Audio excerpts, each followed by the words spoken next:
When Marcus Fisher, a 31-year-old unemployed mechanic who had been living in a rundown one-room apartment on the outskirts of Munich for 6 months with his last $200, entered the Hartman workshop desperately looking for an opportunity, he had no idea that this morning would completely change the course of his life. As he sat in the waiting room, waiting for the owner, Victor Hartman, to receive him for an interview, he witnessed something that made his blood run cold. Two mechanics deliberately sabotaged the engine of a bright red Ferrari so they could then present the owner with a fraudulent bill for $35,000 for non-existent repairs.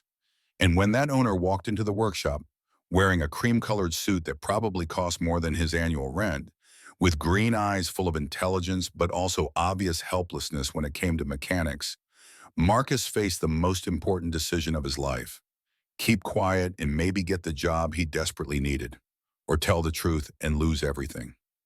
What Marcus didn't know was that this woman's name was Isabella Richter, sole heir to a real estate empire worth 400 million euros, and that his gesture of honesty at that moment would set off a chain of events that would prove that integrity is sometimes worth more than gold, and that love can blossom in the most unlikely places. When two souls recognize in each other what the world has forgotten to appreciate. If you're ready for this story, write in the comments where you're watching this video. The dawn of this October Tuesday rose gray over Munich. The fog enveloped the buildings like a cold shroud, perfectly reflecting Marcus Fisher's mood. He had spent another sleepless night in his one-room apartment in Hasenbergl, staring at the damp-stained ceiling and calculating numbers that never added up. $200. That was all he had left after paying his overdue rent and buying the bare necessities to survive. 6 months without work. 6 months since the workshop where he had worked for 8 years had closed its doors, crushed by competition from large chains and the economic difficulties of the neighborhood. 6 months of job applications, interviews that always ended the same way. Too qualified for some, not enough for others. Too old for entry-level positions, too young for management roles. The world of work had become a labyrinth with no exit, where men like him, honest workers with greasy hands but pure hearts, simply had no place anymore. Marcus was 31, but felt like he was 50. He was born and raised in Munich, the son of a metalworker and a seamstress who had lost her eyesight sewing dresses for wealthy ladies. He had learned to take engines apart before he could read, following his father on weekends when he repaired old Volkswagens in the courtyard of their apartment building. Mechanics was in his blood, a passion that became a calling, then a profession, then an identity. Without work, Marcus felt lost, like a precision watch without gears. But this morning there was a small spark of hope. He had received a call the day before from Hartman's Garage, one of the largest garages in northern Munich, specializing in luxury cars. They were looking for someone with experience, and despite everything, his references were impeccable. The interview was scheduled for 9 a.m. Marcus prepared himself with the diligence of a soldier preparing for battle. He showered with lukewarm water because the boiler was almost broken, shaved precisely with a blade that had been changed too many times, put on his only decent pair of jeans and a carefully ironed blue shirt. His shoes were old but clean, polished so well that the traces of time had disappeared. He looked at himself in the mirror and tried to see the man he had been, not the man he had become. He arrived at the workshop too early, having crossed the city by subway, and then walked to save the $2 for the bus ticket. The Hartman workshop was impressive, a modern hall covering over 1,000 square meters with 8 lifting platforms, state-of-the-art equipment, and a display window showcasing cars that Marcus only knew from magazines: Ferrari, Lamborghini, Maserati, Porsche. Each car was worth more than he would earn in 10 lifetimes. The reception area was elegant, with polished epoxy resin floors and walls decorated with posters of Grand Prix races and famous racetracks. A blonde woman with a professional smile showed him to a seat in the waiting room and explained that Mr. Hartman would see him shortly.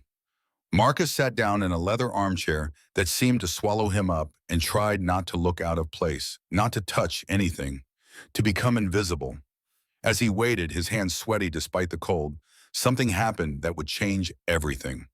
Through a glass door leading to the repair department, Marcus could see the mechanics at work. There were 4 of them, all wearing immaculate blue overalls with the workshop logo. They were working on cars that cost more than his entire life. But one particular scene caught his attention and wouldn't let go. Two mechanics were working on a red Ferrari 488 Spider, a car that Marcus estimated to be worth at least $250,000. One of them, a man in his 40s with a thick mustache, had the hood open and was tampering with something on the engine, but he wasn't repairing it. Marcus recognized this immediately with the instinct of someone who had spent half his life between wrenches and pistons. The man was deliberately sabotaging something. Marcus slowly got up and approached the glass pane as if hypnotized. His experienced eyes followed every movement. The man had disconnected a sensor, loosened a hose clamp on the cooling system, and tampered with something on the fuel and injection system. Nothing catastrophic, nothing that would cause the engine to explode, but enough to give the car serious problems that would apparently require expensive repairs. The second mechanic, younger, was taking notes on a tablet, photographing components, obviously building a false documentation of damage. They were preparing a scam, a proper scam at the expense of the owner of this Ferrari. Marcus felt his heart pounding in his chest. He knew these practices. He had heard about them, but never seen them with his own eyes. Unscrupulous repair shops that took advantage of wealthy customers' ignorance of mechanics to inflate estimates, invent repairs, and replace perfectly functioning parts. It was the kind of dishonesty he had always abhorred, the behavior he had sworn to his father on his deathbed never to adopt. But Marcus was unemployed. Marcus had 200 euros in his pocket. Marcus needed this job more than air to breathe. If he pretended he hadn't seen anything, if he just turned away, he might have a chance. Maybe Victor Hartman would hire him. Maybe he could pay next month's rent, fill the fridge, send something to his mother, who lived on a meager pension in a small village in Upper Bavaria. He was still wrestling with this inner battle. Sweat beaded on his back despite the air-conditioned coolness of the waiting room when the main door of the workshop opened and she entered. Isabella Richter was the kind of woman who made time stand still when she entered a room, not through obvious beauty or flashy clothes, but through something more subtle and powerful. Presence. She was years old with light brown hair pinned up in an impeccable chignon, green eyes that seemed to see through things, in a cream-colored suit that gave her an aura of authority, tempered by elegance. She carried a leather handbag that Marcus recognized as Hermes and wore heels that echoed on the floor like drum beats, announcing her arrival. But what struck Marcus more than anything else was the expression on her face. It wasn't the arrogance he expected from someone who could afford a Ferrari. It was concern mixed with hope, the vulnerability of someone who knows they don't understand something important and must rely on the honesty of others. Victor Hartman immediately appeared like a vulture, sensing the scent of prey. He was a corpulent man in his 60s, with gray hair combed back and a smile that never reached his eyes. He shook Isabella's hand with false warmth and led her to the area where her Ferrari was waiting with the hood still open. Marcus didn't think twice. His body moved before his mind could stop him. He crossed the waiting room, pushed open the door to the workshop, and entered the work area with his heart beating so loudly he could hear it in his ears. What he was about to do would probably condemn him to remain unemployed. But at that precise moment, as he looked at this woman who trusted people who wanted to deceive her, Marcus Fisher remembered who he really was, and he decided that some principles were worth more than desperation. The sound of his footsteps in the workshop made everyone turn their heads. Victor Hartman stopped speaking mid-sentence. His eyes narrowed to suspicious slits. The two mechanics who had sabotaged the Ferrari froze as if caught red-handed, which was exactly what had happened. Marcus stopped a meter in front of Isabella, completely ignoring Hartman and looking directly at her. With dignity that was wounded but not broken, with the firm voice he could find amid the chaos of his emotions, he said he needed to talk to her, that there was something she should know about her car before she signed any estimate. Isabella looked at him in surprise. Those green eyes scanned him, trying to understand who he was, why he was interrupting. Victor immediately intervened in a harsh tone, asking who the hell he was and what he thought he was doing here. But Marcus didn't stop. With slightly trembling hands, but an increasingly confident voice, he explained that he was a mechanic, that he had seen through the glass window what they were doing to the Ferrari, and that she would be cheated out of $100,000 for repairs her car didn't need if she signed this estimate. The ensuing silence was so thick you could have cut it with a knife. Victor Hartman turned bright red, the veins in his neck visibly pulsing. The two mechanics looked at each other with poorly concealed panic, but Isabella remained calm, her face impossible to read, staring at Marcus with growing intensity. Then she did something unexpected. She asked Marcus to show her exactly what he meant. Victor protested vehemently, but she silenced him with a wave of her hand that brooked no argument. Marcus approached the Ferrari. His heart was beating so hard it seemed to be jumping out of his chest. With hands that knew engines better than his own pockets, he began to show Isabella the deliberate damage, the severed sensor, the loosened clamp, the tampered fuel injection system. He explained in simple terms what each act of sabotage would cause, what the repair would cost according to the estimate, and what it would actually cost to restore the engine to its original condition. 14 minutes. Marcus spoke for 14 uninterrupted minutes while Isabella listened silently, asked precise questions, and took photos with her cell phone. Victor tried to intervene several times but was systematically ignored. When Marcus was finished, he sat up straight, looked Isabella in the eyes, and waited for the verdict. What happened next was quick and surgical. Do you like this story? Give it a like and subscribe to the channel. Now let's continue with the video. Isabella called her personal lawyer, put the phone on speaker, and recounted everything in an icy voice. She informed Victor that she would be filing criminal charges for attempted fraud and that her team of lawyers would see to it that this repair shop was closed down for good. Victor tried to defend himself, accusing Marcus of being a jealous competitor, but the photographic evidence and direct testimony were overwhelming. Isabella left the Ferrari without looking back, but before she left, she turned to Marcus and asked him to follow her. He obeyed without thinking. Outside the workshop, under the gray light of the Munich morning, Isabella Richter looked at Marcus Fisher with an expression that mixed gratitude and curiosity. She asked him why he had done it, why he had risked the job he obviously needed to help a complete stranger. Marcus replied with disarming honesty. He said that some principles were worth more than desperation, that his father had taught him that you could judge a man by how he behaved when no one was looking, and that he would not have been able to look at himself in the mirror if he had allowed someone to be cheated. Isabella listened silently, then did something that changed everything. She offered Marcus a job, not as an ordinary mechanic, but as her personal advisor for the maintenance of her classic car collection, which she kept in the family villa on Lake Tegernsee. The salary she offered was 3 times what he had earned at his old workshop. Marcus was speechless, convinced he had misheard, but Isabella was serious, deadly serious. She explained that she had been looking for someone trustworthy for months, someone who wouldn't treat her like an ignorant rich heiress who could be plundered, someone with the integrity he had just demonstrated. She took a business card out of her pocket and handed it to Marcus with a smile that dispelled the gloom of the morning. That evening, Marcus returned to his one-room apartment and cried for the first time in 6 months. But they were not tears of despair.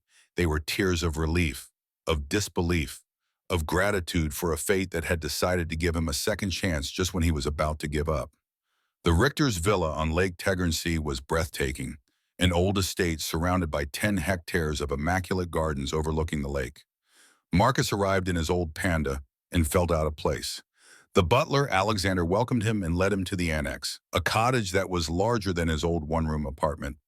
The garages housed 23 classic cars, Alfa Romeos, Ferraris, a Lamborghini Miura, a Lancer Stratos. Marcus walked among these cars in awe. Isabella appeared while he was inspecting a 1962 Ferrari 250 GTO. She was wearing jeans and a white shirt, her hair down. She told him that the collection had been her father's passion, the only tangible memory she had left of him. In the days that followed, Marcus immersed himself in his work, but what he didn't expect was to see Isabella almost every evening. She came to the garages after dinner, sat next to him while he worked, asked questions. Isabella was lonely. She had lost her father, who understood her, and her mother Beatrice was cold and obsessed with appearances. With Marcus, she talked about real things, about pain, pressure, expectations. One November evening, as they changed the spark plugs on an Alfa Romeo, their hands touched. Both paused. Time slowed down, but Isabella quickly withdrew. Marcus stayed there and understood that he had crossed a dangerous line. He had fallen in love with the woman who paid him. Winter came with on small, meaningful gestures. Isabella brought him hot chocolate. Marcus completely restored the Ferrari 250 GTO to see her smile. But the real world reminded them of the distance that separated them. Beatrice had noticed how much time Isabella spent in the garages. One evening, she called her over and told her that she was making a fool of herself by associating with a mechanic. She mentioned David Schneider, the son of a magnate who wanted to court her. Isabella did not go to the garages that evening. The following days, she was distant and maintained a painful professional barrier. Then came the evening of the charity dinner. Marcus watched Isabella from the window of his cottage, wearing an emerald green dress, breathtaking and unattainable. Next to her was David Schneider with a predatory smile. Marcus didn't sleep that night. He had fallen in love with Isabella, but it was an impossible love. The next morning, he decided to quit. But when he went looking for her, he found her sitting in the garages in the restored Ferrari, crying.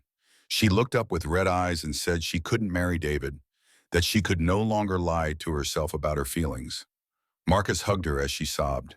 And when Isabella lifted her face to him, her eyes moist but also wild and free, Marcus did the only thing that made sense. He kissed her. There, surrounded by the cars her father had loved, they found something that no class differences could erase. A time of secrecy and stolen moments followed, but secrets don't last long. It was Alexander who found them embracing in the main garage. Instead of betraying them, he became their accomplice, reminding them that Antonio Richter had fallen in love with Beatrice against his family's will. The bomb exploded when Beatrice entered the garages without warning and found them together in a kiss. She screamed that Marcus was a fortune hunter and demanded that he leave the property immediately. Marcus made the most difficult decision.